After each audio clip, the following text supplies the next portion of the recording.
Hello everyone, and welcome to Jira with Jeff. In this short video, I just want to share with you some functionality that I think is pretty exciting and was introduced to me by my good friend and colleague Matt May, and it's about how Miro integrates with Jira, actually making some of the actions that we need to do in Jira considerably easy and more transparent. There's some nice bits about dependencies. So hopefully you can see the screen here. I've just got a blank Miro board here, just as you can see, there's nothing there, but on our agenda for today, I'm going to show you how we can connect to a Jira project from Miro.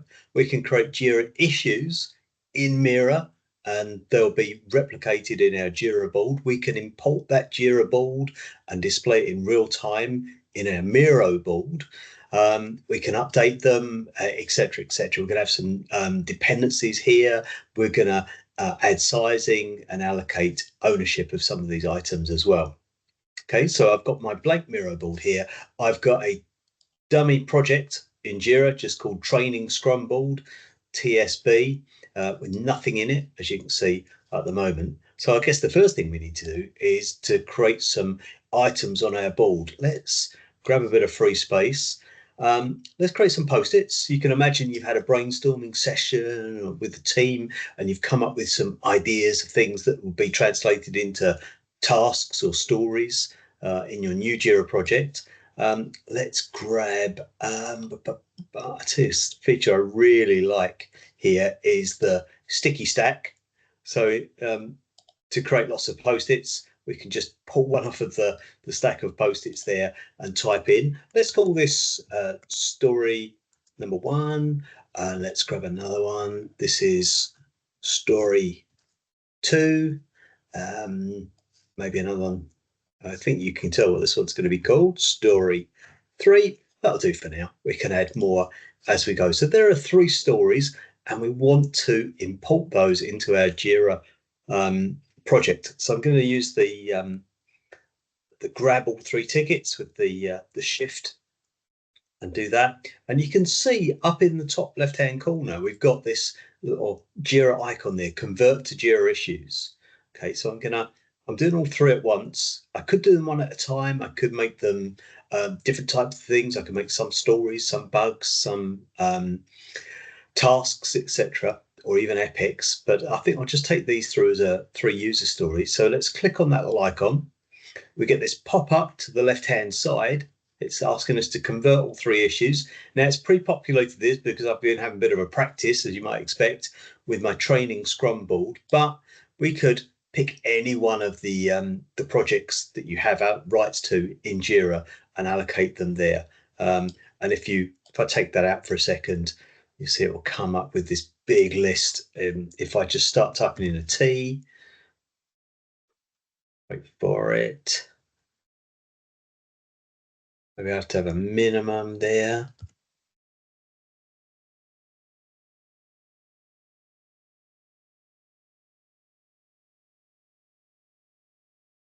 And it's found that one there. But if, like I say, if I took out some of those items and put that in so far, maybe that's still the only one. Okay, I'm now down to things that have got TRA in them, etc. So as soon as I put train, it is the only one to training Scrum board there. Okay, I'm going to import them as a type of story. There I can add the descriptions. Now this is for all 3 objects because I'm doing 3 at once here, so that wouldn't be appropriate, and the assignee. So I'm not going to do anything extra there. I just want 3 items into Jira. So I'm going to hit convert on those. And you can say, please wait. It's now converting those 3. It's changed them. Let's just zoom in and you can see I've got 3 stories. It's given them the TSB prefix because that's the index for my training Scrum board project. And I've been practicing. So it's given me 28, 29 and 30 because I've created some items in the past that I've now deleted. But if we go back into our Jira board, we can see over here, I'll just do a quick refresh there. I didn't even need to do a refresh. There's my 3 stories in the backlog. Stories 1, 2 and 3 have come in like that. Okay, so very quick and easy to take ideas from post-its over here and move them into our Jira board. Now we don't need these anymore, so I'm going to delete those those three, they've served their purpose. I can delete them. It will not delete them in Jira. You're just deleting the representation on the Miro board. The next thing that I'd like you to see is that we're going to import that board from Jira. So we've created our issues in Jira from Miro. Now we're going to import the board from Jira here. Now I've got a space set up here, and I think it's a good place to do it. I'm going to use my plus sign down here, and I'm going to jump down to planning. And the one I want is planner, the program board. So I'm going to put that in here. Let's just grab that, drag that and centralize it a bit. We then have to select, as it says there, the Jira board that we want to display. So again, we've got to find our Jira board. So if I start with a T, it's starting to fill out what we've got. And it won't find training, it will find, because the board is called, that was my mistake, the actual board, if we go out to our board here, is TSB, Sprint 1, I've called it. So let's go over to here, let's try that one more time. TSB, and we're down to our TSB board. And we can display that here. Of course, we could do this several times and we could be displaying information from multiple different boards and different projects. But there it's come up with things in the to-do column there. There's none in progress and none in done. Now I've got some options here about how I want to display that. I could put in different columns, so I could take out the ones in to do if I just want to show in progress and done. I could choose a status of, say, sprint. So if we now order them by what's in the backlog, what's in sprint 1 and what's in sprint 2, or I could add swim lanes by sprint as well. So I could change that around to show my backlog first of all, and then let's just change the columns there. We could take out the backlog. We could order that by status, so that would be quite good. So if we just do this, we've got swim lanes of sprint, ordered with swim lanes of sprint, but with columns of to do, in progress, and done. So there are my three things in the backlog, sitting in there in to do, and there's nothing in sprint 1. And if I go down a little bit, go down a little bit, see there's nothing in sprint 2 either.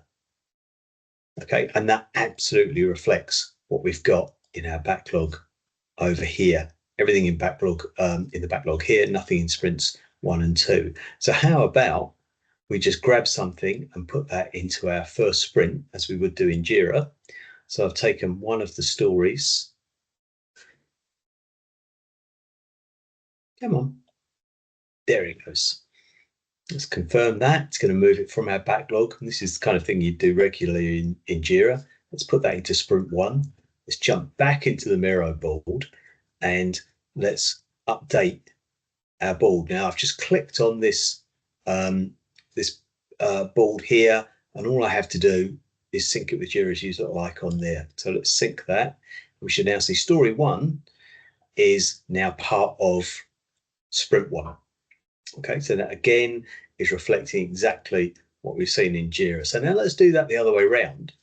And let's say we're in sprint 1 and we imagine that story 1 has been picked up and it's now in progress. So how about we put that there? Let's move to in progress. Let's go back into Jira, and hopefully if I go to my board and show you sprint 1, you can see story 1 is now in progress. So it's reflecting both ways around. When we do things in Miro, it's automatically reflected within Jira. When we do things in Jira, we just need to click on this frame and sync it with Jira to get the latest story. So the two things are nicely wrapped up there and in sync. Maybe there are some dependencies between these things. So we could add a dependency. We could say that story number 2 has got a dependency on story number 1. We cannot do story number 2 until story number 1 has been done. So I'm going to click on this dependency there, and we can see it's already trying to help us that it thinks it's going to be blocking something else. But let's just change that to our drop down.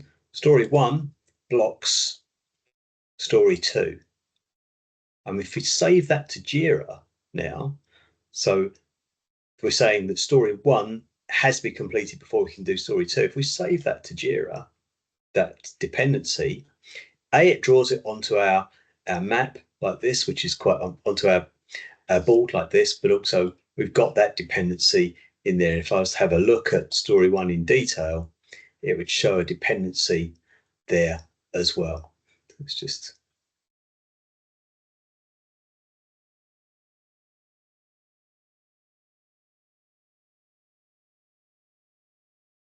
and there's our linked issues. It blocks story 2. Back on Miro, we've got this nice little line showing that dependency. What we can do as well is go up to this little icon on the dependencies there and add this to the board as a little panel to either turn off or turn on those dependencies. So I'll move that up out of the way.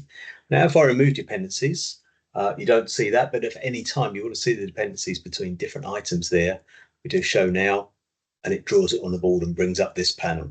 And we can create new dependencies as well. Maybe, for example, 1 also blocks story 3. So let's say the first card is story 1, which blocks story 3. And we save that to Jira, and it's drawn in that little line for us as well. So you can imagine that could get quite complicated with all the dependencies on multiple things. You could turn them off or turn them on, simply doing that. So a nice way, I think a better way of showing dependencies then it's easier to see than you can do in Jira. Okay, so now we've got some stories. We could have bugs, we could have epics, etc., and our workflow could be bigger. But what we also probably want to do is, let's just go back to my agenda, is that we want to, having done this, we want to add some dependencies, show them in Miro. We've done that. Add sizing as well. So these things are going to be, we're going to use story points for this, and we're going to show some sizing. So let's just go back to this frame here. How are we going to show some sizes on that? Again, we've got a little trick over here, another little bit of functionality that help us, and we can find sizing down here under story points. So I'm going to click on that, and let's put it in this frame here that I've created already. We can lock that down, and it's given us those the classic kind of Fibonacci sequence story point sizing there. If we want to save this one in progress, let's call it should we say a 5-pointer. We can just grab that, drop it onto the card, and what you'll see is that it's updated it in Jira with a 5 there. It's displayed like this. If I just go and confirm that for you over in Jira, story 1, let's just do a bit of a refresh over here. We've got 5 points there.